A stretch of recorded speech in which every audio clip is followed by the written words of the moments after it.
Hello दोस्तों, आप सभी लोगों का स्वागत है मेरे चैनल पर। तो आज इस लेक्चर पर मैं आपके सामने कुछ प्रैक्टिस प्रॉब्लम लेके आया हूँ, क्योंकि लास्ट लेक्चर में मैंने आपको डेफिनेट इंटीग्रल के प्रॉपर्टीज़ के बारे में बताया था। तो उन्हीं प्रॉपर्टी का हम कैसे यूज़ कर सकते हैं, तो आज इस लेक्चर पर मैं आपको बताऊँगा। तो चलिए प्रैक्टिस प्रॉब्लम कुछ करते हैं सॉल्व, और हम जानते हैं कि कैसे हमको डेफिनेट इंटीग्रल का प्रॉपर्टीज़ को हमको यूज़ करना है।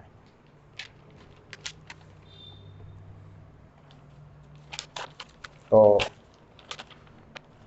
सबसे पहला क्वेश्चन ये है कि इंटरप्रिटिंग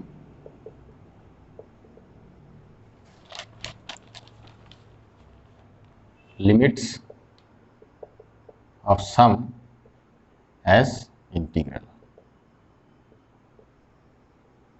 ठीक है, क्वेश्चन नंबर 1 है ये कि limit norm of p tends to 0 summation k equal to 1 to n ck square into delta x के। ठीक है, वेयर p आपका पार्टीशन है ऑफ एन इंटरवल 0, 2। तो इस क्वेश्चन में क्या कहा गया है, देखिए interpreting limits of sum as integral. तो ये हमारा रिमन सम है, और इस रिमन सम का आप लिमिट ले रहे हैं, तो इसी को आप हम डेफिनेट इंटीग्रल में कैसे लिख सकते हैं। क्योंकि मैंने आपको बताया लास्ट लेक्चर में, लास्ट से इससे पहले लेक्चर में जहाँ पे मैंने डेफिनेट इंटीग्रल के बारे में बताया, मैंने ये कहा था कि definite integral is actually a limit of the Riemann sum. ठीक है, तो डेफिनेट इंटीग्रल, तो इसका आंसर क्या होगा देखिए, क्योंकि डेफिनेट इंटीग्रल हम लिखते हैं नॉर्मली, हम ऐसा सिंबल यूज करते हैं k to b, and we are using this s stylish s symbol, and हम ऐसे लिखते हैं कि इंटीग्रेंड लिखते हैं f of x and dx like this. तो this thing means actually limit of the Riemann sum. तो यहाँ पे अगर अब हमको इस सम को डेफिनेट इंटीग्रल के रेस्पेक्ट में लिखना है, तो पहले तो देखिए हम ये लिमिट ऑफ रिमन सम है, इसको हम ये सिंबल यूज करेंगे a to b, that is okay. फिर हम यहाँ पे डेल्टा एक्स है, तो हम यहाँ पे dx यूज करेंगे, okay, as a variable of integration. And then now f of x को हमको यहाँ पे देखिए सी के स्क्वायर है, तो आप अगर आप डेफिनेट इंटीग्रल की डेफिनेशन देखेंगे तो वहाँ पे हम क्या लिखते हैं, a to b f of x d x. उसको इन जनरली हम ऐसे लिखते हैं कि limit norm of p tends to 0, we write k equal to 1 to n f of c k into delta x के। तो आप इसको और ये जो क्वेश्चन पे जो लिमिट दिया हुआ है, इन दोनों का अगर आप कंपेयर करेंगे तो ही आपको पता चल जाएगा कि what should be the function corresponding to this c k square. क्योंकि एफ ऑफ सी के आपका होना चाहिए सी के स्क्वायर। तो F of c k square, इसका मतलब तो F of x must be your x square, क्योंकि अगर आप एक्स सी के चूज करेंगे, ठीक है, एफ ऑफ सी के, then you can right C k square. तो इसी लिमिट को अगर मुझे डेफिनेट इंटीग्रल में लिखना हो तो मैं क्या करूंगा, सिंपली यहाँ पे, अब यहाँ पे देखिए ए एंड बी, ये आपका क्या था, क्योंकि ये फंक्शन जब भी हम डेफिनेट इंटीग्रल करते हैं तो ये function must be defined within a closed interval a to b। तो यहाँ पे a is the lower limit of the interval, b is the upper limit। तो यहाँ पे आप देखिए a is 0 and we can say b is 2। तो we'll write here 0, हम यहाँ पे 0 लिखेंगे, इसको 2 लिखेंगे, और यहाँ पे हम क्या करेंगे, फंक्शन sec स्क्वायर का कॉरस्पॉन्डिंग फंक्शन आपका क्या होगा, एक्स स्क्वायर। तो ये पूरा लिमिट को हम इस सिम्बॉलिक नोटेशन में हमने लिखा है, जो कि हम डेफिनेट इंटीग्रल का नोटेशन हम यूज करते हैं। ठीक, तो ये क्वेश्चन हो गया। सेकंड क्वेश्चन आपका same,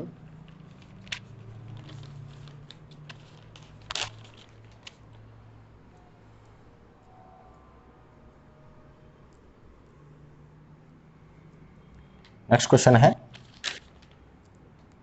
limit norm of p tends to 0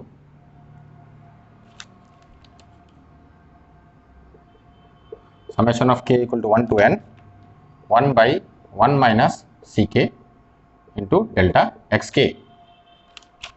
where आपका यहाँ पे भी क्या है, p आपका पार्टीशन है, p is a partition on an interval 2, 3। तो यहाँ पे भी देखिए सिमिलरली हम, since it is Riemann sum, आपको पता है कि limit of the Riemann sum is definite integral, तो जैसे हमने पहले किया हुआ इसे हम यहाँ पे भी लिखेंगे। First we will choose lower limit, हम यहाँ पे यूज करेंगे 2, अपर लिमिट 3,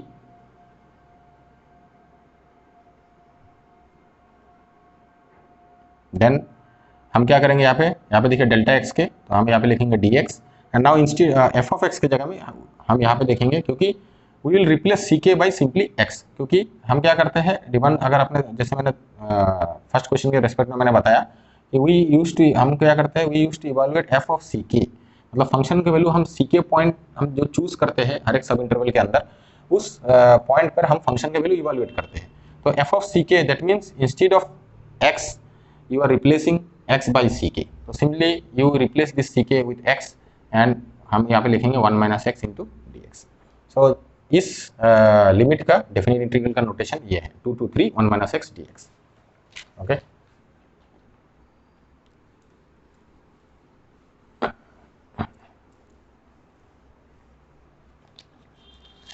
तो अब हम दूसरे क्वेश्चन पे आते हैं, मतलब नेक्स्ट टॉपिक उसमें आते हैं कि यूजिंग जो भी हम प्रॉब्लम सॉल्व करेंगे तो हम डेफिनेट इंटीग्रल का जो हमने प्रॉपर्टी सीखा उसी को हम यहाँ पे यूज करेंगे, डेफिनेट इंटीग्रल से रूल और यू कैन से प्रॉपर्टीज। ठीक है, तो क्वेश्चन इसके रिलेटेड क्वेश्चन ये है कि suppose that -3 to 0 g of t dt equal to √2 and find a 0 to -3 g of t dt, second -3 to 0 g of u du, third आपका है -3 to 0 -g of x into x, so on.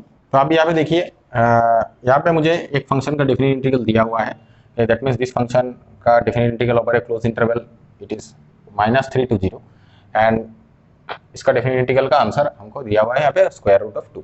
तो हमको बोला गया है कि find 0 to -3 g of t dt हमको solve करना है। तो ये हम किस प्रॉपर्टी का यूज करेंगे, तो आप मेरे अगर पिछले लेक्चर पर जाएंगे तो वहाँ पे मैंने प्रॉपर्टीज बताया है, we will use here the order of integration property, क्योंकि यहाँ पे देखिए -3 to 0 है और यहाँ पे हमने order of integration just reverse कर दिया है।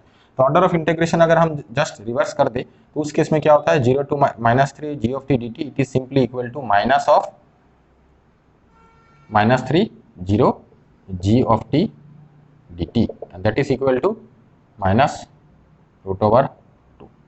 ओके, ना यहाँ पे देखिए -3 0 g of u du, अब इस केस में क्या होगा तो एक और चीज मैं आपको बताता हूँ कि जब भी हम डेफिनेट इंटीग्रल लिखते हैं तो डेफिनेट इंटीग्रल के यहाँ पे जो हम वेरिएबल यूज करते हैं, जैसे यहाँ पे t है, तो this variables are actually known as dummy variable.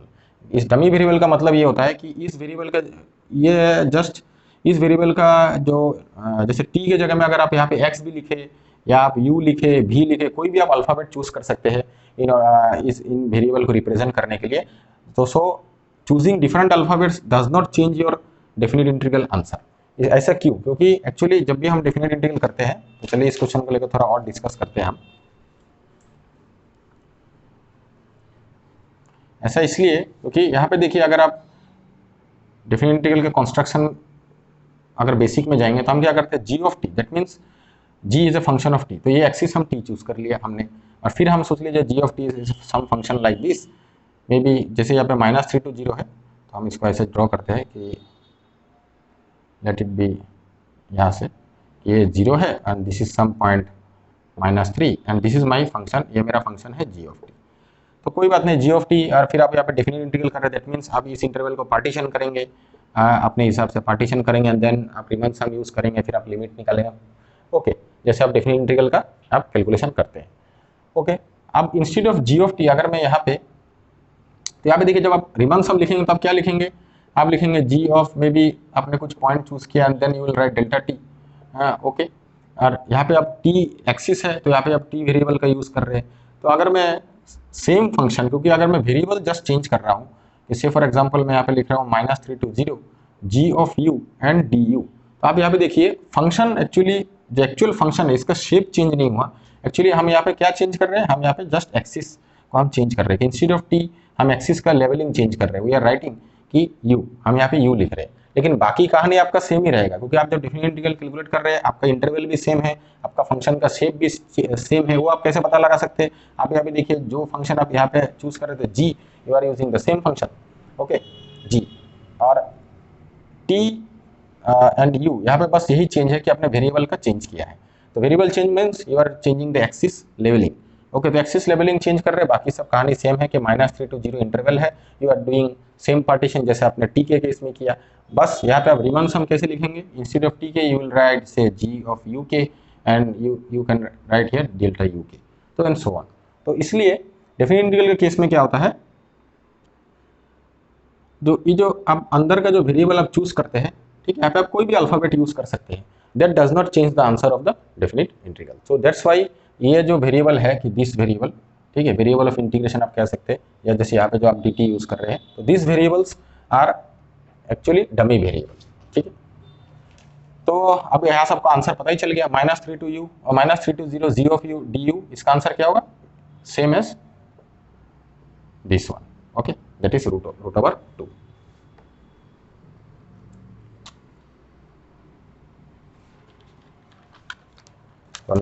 इसी रिलेटेड एक और क्वेश्चन, नेक्स्ट क्वेश्चन क्या था इसी में कि -3 to 0 -g of x into d x. अब इसका हम कैसे क्या करें, यहाँ पे देखिए मैंने आपको लास्ट लेक्चर में मैंने कांस्टेंट मल्टीपल रूल का भी बताया था कि अगर k से फॉर एग्जांपल कि a to b k into f of x into d x, you can write k a to b f of x into d x.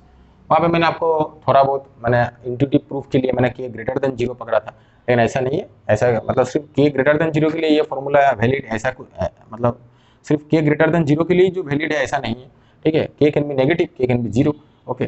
तो 0 हम चूज नहीं करेंगे, 0 चूज करने से बोथ साइड 0 है, लेकिन k नेगेटिव के लिए भी this rule is valid.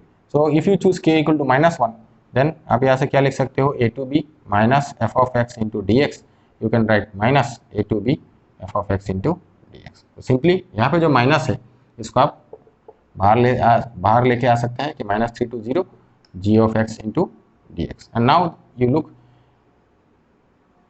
It is same as this one, because मैंने जैसा अभी थोड़ा इसके पहले वाले प्रॉब्लम में मैंने बताया कि अंदर आप कोई भी वेरिएबल चूज करिए, that does not change your definite integral answer. So the answer is equal to -√2।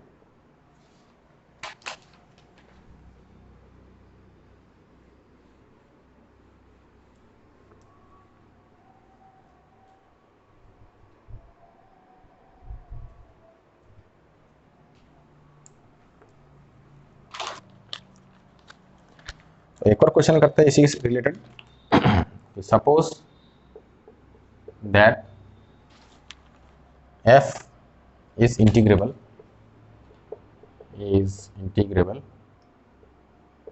okay, and that 0 to 3 f of z dz equal to 3 and 0 to 4 f of z dz equal to 7, okay. तो हमको क्या निकालना है, हमको use करना है कि find, first इसका इसी का पार्ट है कि एक 3 to 4 f of z dz and second one is 4 to 3 f of t dt, okay. तो यहाँ पे देखिए मेरा ये जो फंक्शन है इट इज इंटीग्रेबल, और इसका इसी फंक्शन का दो डिफरेंट इंटरवल में इसका आंसर डेफिनेट इंटीग्रल का दिया हुआ है, एक है 0 to 3 और एक है 0 to 4 में इसका आंसर दिया हुआ है, ठीक है, 3 and 7। तो फर्स्ट क्वेश्चन का हम कैसे करेंगे ए, तो यहाँ पे देखिए 3 to 4, सिंस यहाँ पे दो इंटरवल में दिया है कि एक है आपका 0 to 3 और एक और है आपका 0 to 4, ये दोनों इंटरवल में आपका फंक्शन का डेफिनेट इंटीग्रल प्रोवाइड किया हुआ है। तो यहाँ पे हम डेफिनेट इंटीग्रल का एडिटिविटी प्रॉपर्टी का यूज करेंगे, क्योंकि हमको क्या निकालना है, ये 3 और ये जो 4 है इस इंटरवल में फंक्शन का डेफिनेट इंटीग्रल का आंसर हमें निकालना है। तो यहाँ से हम क्या कर सकते हैं, तो आप देख सकते हैं कि 0 to 4 को हम दो टुकड़े में डिवाइड कर सकते हैं, एक 0 to 3 सब इंटरवल एंड एक 3 to 4 इंटरवल। ठीक है, तो यहाँ पे हम ये यूज़ करेंगे इस क्वेश्चन के लिए। तो हम क्या करेंगे, एडिटिविटी प्रॉपर्टी का यूज़ करेंगे। हम लिखेंगे this is equal to 0 to 3। Okay, तो पहले हम ये लिखेंगे कि 0 to 4 f of z dz equal to, will write 0 to 3 f of z dz plus 3 to 4 f of z dz। तो यहाँ से देखिए हमको ये सॉल्व करना है 3 to 4, तो यहाँ से इजीली निकल जाएगा। 0 to 4 f of z dz is 7 minus इसको इस साइड में ले आइए 3 equal to 3 to 4 f of z dz and that is equal to answer आपका, इसका आंसर क्या है, इसका आंसर आपका होगा 4। ठीक है, तो ये जब आपने सॉल्व कर ही लिया है तो सेकंड पार्ट इसका सॉल्व करना बड़ा इजी है, क्योंकि सेकंड पार्ट में आपका क्या है,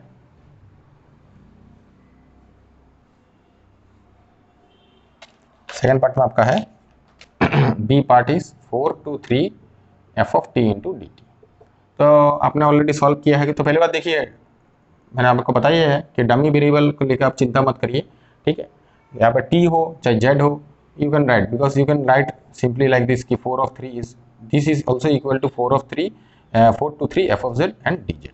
एंड सिंस थोड़ी देर पहले हमने कैलकुलेट कर ही लिया है कि 3 to 4 f of z dz क्या है, तो we'll use here the order of integration property। हम लिखेंगे 3 to 4 f of z dz and that is equal to -4। Okay,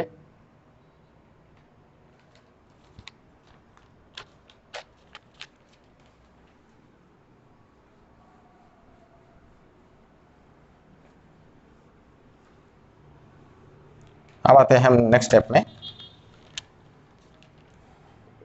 कि using known areas to find definite integral।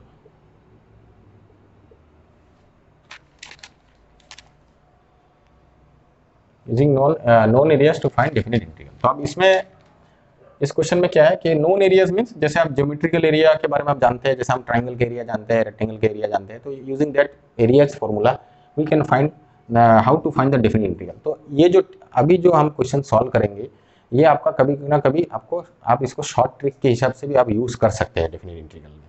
ठीक है, जरूरत नहीं, जो हम सब्सिक्वेंट लेक्चर में देखेंगे, जब मैं और भी लेक्चर बनाऊंगा तो वहाँ पे मैं आपको बताऊंगा। जब हम फंडामेंटल थ्योरम ऑफ कैलकुलस पढ़ेंगे तो वहाँ पे आप देखेंगे कि डेफिनिट इंटीग्रल फंक्शन का कैलकुलेट करने का और भी तरीका है। जैसे एक तरीका तो हमने देखा कि हम रीमान सम का लिमिट कैलकुलेट करके कर सकते हैं। ठीक है, तो हम वो भी एक और तरीका देखेंगे जहाँ पे हम फंडामेंटल थ्योरम ऑफ कैलकुलस का यूज़ करके भी हम डेफिनिट इंटीग्रल का आंसर हम निकाल सकते हैं। लेकिन कभी कभी रीमान सम टेक्निक तो हम यूज़ करते ही नहीं और फंडामेंटल थ्योरम ऑफ कैलकुलस के ज़्यादा यूज़ करते हैं, लेकिन फिर भी अगर वो भी थोड़ा बहुत लेंदी हो जाता है। लेकिन इस अभी जो हम प्रॉब्लम सॉल्व करेंगे, इस प्रॉब्लम से आप देखेंगे कि दिस प्रॉब्लम अगर आपको थोड़ा वो ज्योमेट्रिकल आइडिया है या अगर आप समझते हैं कि डेफिनिट इंटीग्रल का मीनिंग को, तो आप easily without doing any hard work you can calculate simply the answer of definite integral. तो सबसे पहला ये है कि एक क्वेश्चन ये है कि जैसे -2 to 4 x/2 + 3 × dx। अब देखिए कि यहाँ पे हम एक ही टेक्निक जानते हैं अभी तक, क्योंकि मैंने आपको फंडामेंटल थ्योरम ऑफ कैलकुलस नहीं बताया, तो एक ही टेक्निक है कि रीमान सम का लिमिट निकालना। तो रीमान सम का लिमिट हम करना नहीं चाहते, क्योंकि मैंने एक लेक्चर बनाया है जिसमें limit of finite sum approximation, तो वहाँ पे आप देखिए ऑलरेडी वो भी बहुत लेंदी प्रोसीड्यूर है। एक सिंपल फंक्शन के लिए हमने इतना बड़ा मतलब कैलकुलेशन किया। तो यहाँ पे देखिए हम क्या करेंगे, ये जो इंटीग्रेंड है इसका हम ग्राफ ड्रॉ करेंगे। अगर आप इंटीग्रेंड का ग्राफ ड्रॉ करना जानते हैं तो वहाँ से भी हमको बहुत कुछ हेल्प मिल सकता है, क्योंकि अल्टीमेटली हम जानते हैं कि अगर ये फंक्शन आपका नॉन नेगेटिव कंटिन्यूअस फंक्शन है, since this is a polynomial, ये लीनियर फंक्शन है, तो polynomials are almost continuous, polynomials are always continuous function. ठीक है, तो since this is a continuous function and it is bounded, तो ये तो डेफिनिट इंटीग्रेबल है ही। एंड दिस फंक्शन हम पहले ड्रॉ करते हैं, अगर ये नॉन नेगेटिव है, ठीक है, तो हम देखेंगे कि area under the curve is simply the definite integral.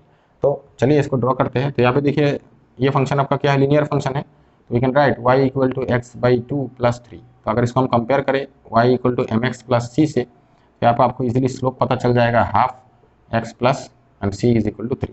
तो इसमें हम स्ट्रेट लाइन, और यहाँ पे देखिए इसका अगर हमको ग्राफ ड्रॉ करना है तो स्ट्रेट लाइन ड्रॉ करने के लिए हमको क्या चाहिए होता है, हमको या तो पॉइंट या स्लोप या 2 पॉइंट। तो 2 पॉइंट हम इजीली निकाल सकते हैं कि y equal to x by 2 plus 3। First point is easy to choose, suppose you set y equal to 0। अगर आप यहाँ पे y इक्वल टू 0 सेट करेंगे तो what is the value of x, यहाँ से 0, you can write x by 2 plus 3 और you can write x equal to -6। तो यहाँ पे समहाउ आपका x हो गया से फॉर एग्जांपल -6, एक पॉइंट आपको मिल गया -6, 0 कोऑर्डिनेट। ठीक है, नेक्स्ट अगर आपने x 0 सेट किया तो y आपका 3 होगा, तो y somewhere is like this, यहाँ पे आपका हो गया 0,3। And now you draw the straight line. ठीक है, स्ट्रेट लाइन ड्रॉ करिए, नो प्रॉब्लम। लेकिन यहाँ पे देखिए -6 और यहाँ पे अब 2 पॉइंट मिल रहा है, लेकिन आप देखो इस फंक्शन का इंटरवल आप किस इंटरवल पर आप डेफिनेट इंटीग्रल कैलकुलेट कर रहे हैं। तो आप ऑब्वियसली डेफिनेट इंटीग्रल कैलकुलेट कर रहे हैं -2 to 4। तो यहाँ पे से अपने कोई पॉइंट यहाँ पे चूज किया है 0,3। तो चलिए मैं इसको थोड़ा सा रब कर देता हूँ, क्वेश्चन में आपको साइड में लिख देता हूँ। यहाँ पे question is -2 to 4 x by 2 plus 3 okay dx। Okay, तो यहाँ पे देखिए मैं इसको थोड़ा सा अगर एक्सटेंड कर दूँ तो मुझे से somewhere here I need 4 point, और यहाँ पे मुझे चाहिए -6, it is 3 almost mid point, and you choose here -2। तो अब हमको क्या चाहिए, अब यहाँ से ग्राफ से आप देख ही रही है कि ड्यूरिंग दिस इंटरवल, मतलब over this interval -2 to 4 your function is non negative. तो हम डायरेक्टली कह सकते हैं कि definite integral of this function over this interval is the area bounded by this curve. ठीक है, तो हम यहाँ से क्या करेंगे, हमको इतना इस पोर्शन का हमको एरिया कैलकुलेट करना है। ठीक है, तो इस पोर्शन का एरिया हम कैसे कैलकुलेट करेंगे, तो यहाँ पे देखिए या तो हम ट्रेपेजॉइड का रूल लगाए, और या आप ट्राइंगल के हिसाब से भी कर सकते हैं। तो इसका मैं नामकरण कर देता हूँ कि ये है। ठीक है, ये पॉइंट आपका B है, ये C है, ये D and this is E। तो आप इजीली निकाल सकते हैं कि area of triangle ACD minus area of triangle ABE, you can simply find the area of quadrilateral BCDE। ठीक है, तो हम चलिए इसका भी सॉल्व करते हैं। तो आप एरिया ऑफ ट्राइंगल निकालना इट इज़ वेरी इजी, क्योंकि आप जानते हैं half into base into height. तो ACD का एरिया क्या होगा, एरिया ऑफ ट्राइंगल ACD, इसका एरिया क्या होगा, हाफ इंटू आपको बेस चाहिए, तो base means AC, half into AC into CD। तो AC निकालना इजी है क्योंकि this point is -6 and this is 4। तो आप अगर सब्ट्रैक्ट करेंगे total 4 minus -6 that will B 10। तो यहाँ पे हो जाएगा हाफ इंटू 10। अब CD कैसे निकालेंगे, तो CD मीन्स आपको यहाँ पे क्या करना है कि फंक्शन, ये जो फंक्शन है इसका वैल्यू आपको इवेलुएट करना है एट द पॉइंट 4। तो f ऑफ 4 आपको कैलकुलेट करना है। तो x की जगह में आप 4 पुट करिए, you will gate 4/2 plus 3, that means it will B 2 plus 3 and it will B simplified. ठीक है, आप यहाँ पे 5 बिठा दीजिए और आपका अल्टीमेटली मिलेगा 25, दैट इज ओके। नेक्स्ट आप अगर इसका एरिया निकालना चाहते हैं कि ABE, तो AB ट्राइंगल का एरिया क्या होगा, इसका देखिए हाफ इंटू बेस, इसका ये पॉइंट है मतलब बेस है AB, that point will be -2 and it is -6। दोनों को सब्ट्रैक्ट करेंगे तो आपको क्या मिलेगा, और यहाँ पे हमको पॉजिटिव वैल्यू लेना है, वी वांट दिस लेंथ। ठीक है, क्योंकि area can not be negative. तो हमको क्या चाहिए, यहाँ पे हाफ इंटू 4 ओके,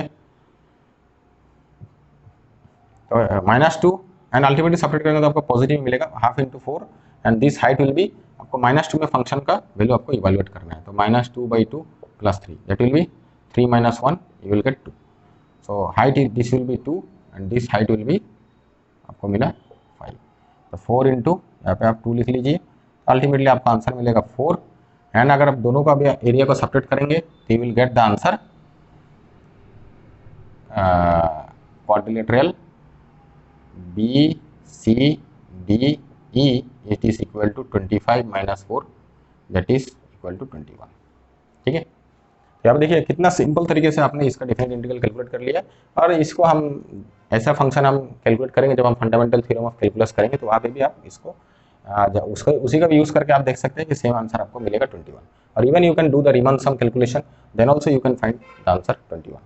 ठीक है, तो एरिया से डेफिनेट इंटीग्रल कैलकुलेट करना, it is one of the short tricks you can use while calculating definite integral.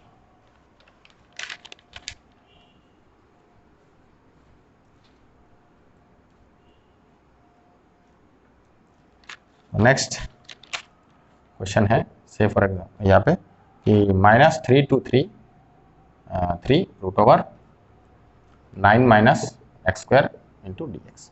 तो इस केस में भी देखिए ये जो फंक्शन है y इक्वल टू √9 - x², अगर मैं इसको फंक्शन ले लूँ और इसको अगर मैं बोथ साइड स्क्वायर कर दूँ तो यहाँ पे मुझे मिलेगा 9 - x² and then we get x² + y² equal to 9।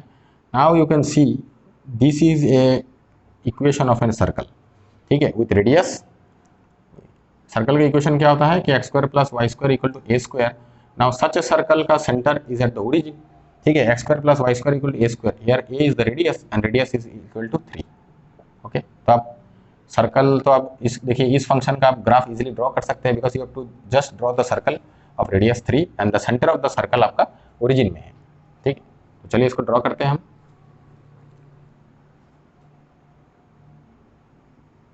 यहाँ पे देखिए -3 एंड ये 3 एंड योर सर्कल इज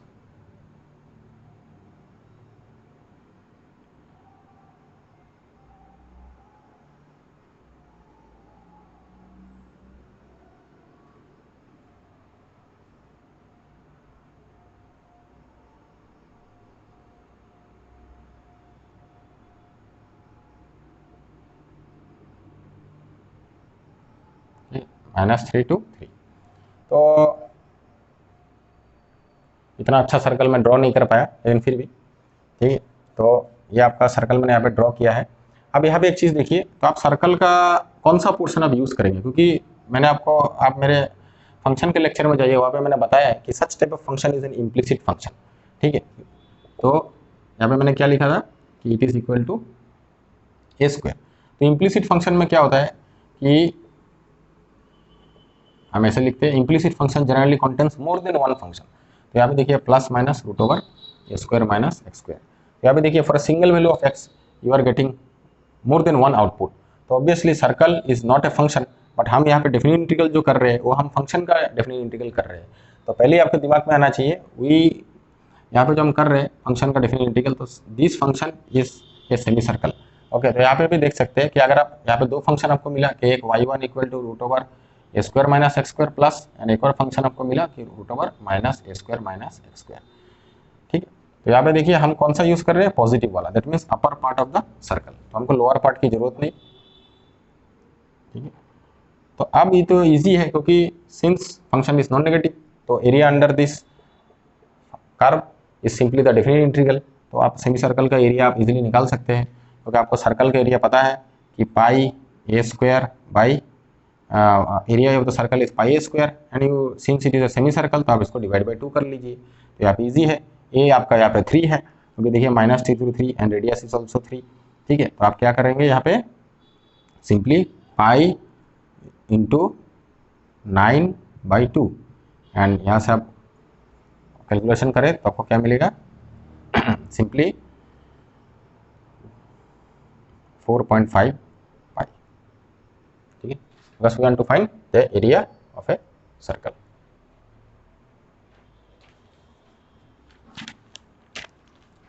तो ये भी एक देखिए बड़ा इजी से आप निकाल सकते हैं। एक और क्वेश्चन हम करते हैं। Next question is 2 to 1 mod of x dx। अब ये क्वेश्चन है, तो यहाँ पे देखिए मॉड्यूलस ऑफ x का भी हम ग्राफ इजीली ड्रॉ कर सकते हैं, क्योंकि हमको पता है how modulus of x looks like, ठीक है। तो मॉड ऑफ x का इक्वेशन क्या है, mod of x equal to x when x greater than 0 and mod of x equal to -x when x less than और equal to 0, ठीक है। तो that means 2 straight line you have to draw. एक straight line हो गया ऐसे जो -x, एक और स्ट्रेट लाइन हो गया +x। तो सिंपल हमने ड्रॉ कर लिया। अब आपको इंटरवल चाहिए 2 to 1। Now the question is 2 to 1, तो इसका मतलब 2 और यहाँ पे 1, इसी इंटरवल के अंदर, sorry it is not 2 to 1, it is -2 to 1। तो एनीवे मैं यहाँ पे थोड़ा गलती कर दिया। तो ये हो गया आपका -2 to 1। 2 to 1 का भी आप कैलकुलेट कर सकते हैं, ऐसा कोई बड़ी बात नहीं। तो क्वेश्चन में ये था -2 to 1। तो आप -2 to 1 अगर आप कैलकुलेट करेंगे तो आप कैसे, क्या आपको क्या चाहिए, तो यहाँ पे देखिए आपको -2 में आपको फंक्शन का वैल्यू इवेलुएट करना पड़ेगा। तो -2 में फंक्शन का वैल्यू क्या होगा, सिंपली ठीक है, यह हो जाएगा आपका, ये हाइट क्या हो जाएगा कि 2, और 1 में 1 पॉइंट थोड़ा यहाँ लेते हैं, 1 में आपको क्या मिलेगा, ये हाइट आपको मिलेगा 1। ठीक है, अब इजीली आपको पता चल गया, सिंस यहाँ पे देखिए ड्यूरिंग दिस इंटरवल आपका फंक्शन नॉन नेगेटिव है और mod x is always non negative function, तो यहाँ पे आप इसका एरिया निकालिए, इसका एरिया और इस फंक्शन का एरिया आप यहाँ पे निकाल सकते हैं। तो चलिए यहाँ पे हम कैलकुलेट करते हैं। अब देखिए इस दोनों का एरिया हमको ऐड करना है, तो एरिया हम कैसे करेंगे, अब इस ट्रायंगल का एरिया प्लस दिस ट्रायंगल का एरिया हमें ऐड करना है। हम क्या लिखेंगे, हाफ इंटू, इसका पहले एरिया निकालते हैं, बेस आपका यहाँ पे हो गया 2, ओके, और इंटू 2, ये हो गया इस साइड का एरिया, हाफ इंटू 2 इंटू 2, तो अल्टीमेटली आपको क्या मिलेगा, यहाँ पे आंसर मिलेगा 2, और इस ट्राइंगल का एरिया क्या होगा, half into 1 into 1, that will be half, and if you add the 2 area तो हमको क्या मिलेगा, 2 प्लस हाफ, दैट इज 5/2, और we can write 2.5 square unit. ठीक है, मैंने पिछले प्रॉब्लम का हमने एरिया तो सॉल्व किया लेकिन यूनिट नहीं लिखा, you should mention the unit, square unit. ठीक है, तो देखिए ये आपका मॉड्यूलस फंक्शन का भी आपका एरिया इजीली कैलकुलेट हो गया है। तो सिमिलरली आप ये क्वेश्चन भी आप इजीली कर सकते हैं कि -1 to 1 1 minus mod of x into d x, same. तो अब इसका भी हमको ग्राफ ड्रॉ करना है, तो इस चीज़ का हम कैसे ग्राफ ड्रॉ कर सकते हैं इस फंक्शन का, तो देखिए इसका हम ग्राफ चलिए ड्रॉ करते हैं कि -1 to 1 1 minus mod of x into d x. तो हियर फर्स्ट ऑफ ऑल हम क्या करेंगे, मॉड ऑफ x का ग्राफ ड्रॉ करेंगे, देन हमको क्या चाहिए, minus mod of x। That means हमको पता है कि अगर आप मेरे फंक्शन का लेक्चर देखेंगे स्केलिंग, जहाँ पे मैंने वर्टिकल स्केलिंग स्ट्रेचिंग के बारे में बताया, वहाँ से आपको पता चलेगा how can we draw the graph of different function. अगर हम बेसिक फंक्शन का ग्राफ जाने तो उसी को हम शिफ्टिंग स्केलिंग करके हम कैसे ड्रॉ कर सकते हैं। तो इसको हम माइनस कर दें, तो minus means we have to,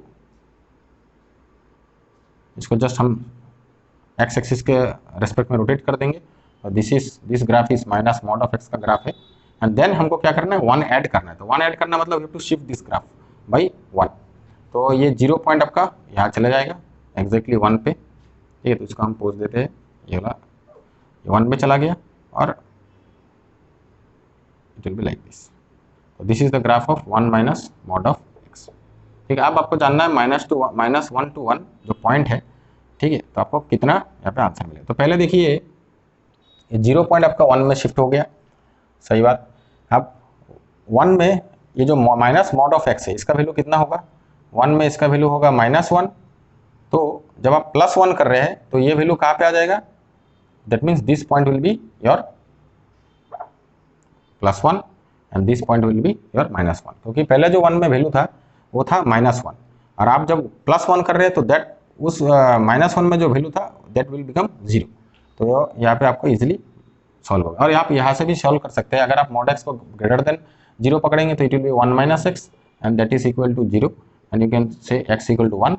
and अगर आप mod x less than less than 0 पकड़ेंगे तो आप इसको लिखेंगे minus of minus x equal to 0, that is x plus 1 equal to 0, and you will get x equal to -1।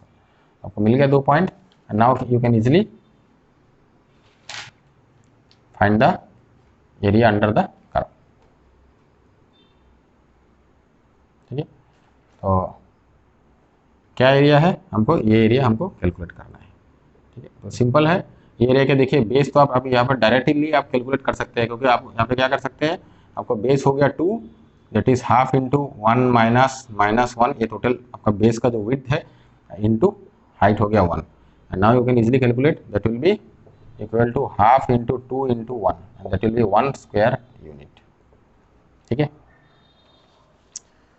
Similarly एक और question हम करते हैं।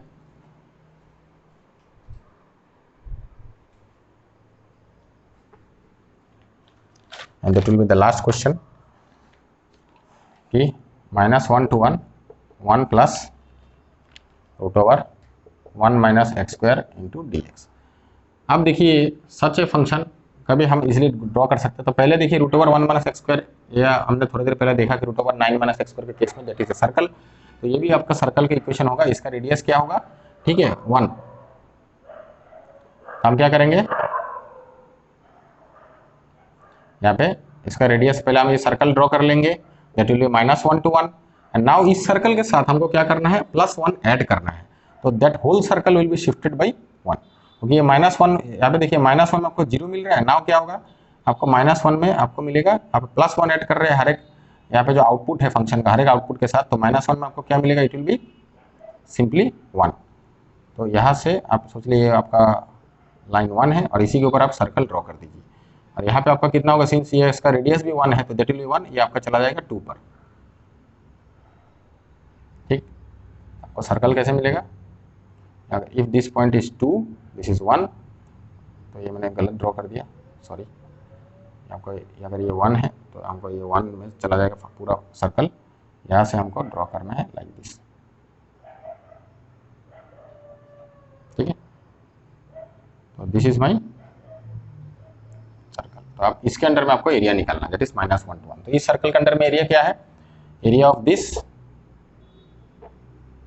एंड ये वाला रेक्टेंगल का भी एरिया आपको ऐड करना है, क्योंकि पूरा अभी फिगर आपका बन गया ऐसा, पूरा फिगर है like this, and area under this you have to find. तो area under this means area of this rectangle plus the area of this semi circle. तो सेमी सर्कल का एरिया तो इजी है, आप इजीली निकाल सकते हैं। पाई आर यहाँ पे 1 है, 1/2 plus area of this rectangle will be what, height of this rectangle is 1 and base width is 2, तो 1 × 2। Now you can easily write that will be π/2 + 2। और आपको यहाँ पे जो भी आप थोड़ा सा पाई का वैल्यू बिठा के जो भी आप कैलकुलेट करें, पाई को 3.14 पकड़ के आप कैलकुलेट करके आप आंसर निकाल सकते हैं, that is square unit. Okay, तो आशा करता हूँ आपको समझ में आया होगा कि कैसे हम using known areas we can find some of the definite integrals. और हमने जैसे आपने देखा कैसे हम प्रॉपर्टी का यूज़ करते हैं। तो एक और लेक्चर में आपको मतलब इसी प्रॉपर्टीज़ के रिलेटेड हम बना देंगे। तो चलिए, अगर आपको अच्छा लगा तो आप शेयर करिए, सब्सक्राइब करिए और लाइक करिए, और साथ ही साथ कमेंट करना ना भूलिए अगर कोई चीज़ आपको समझ में नहीं आता है।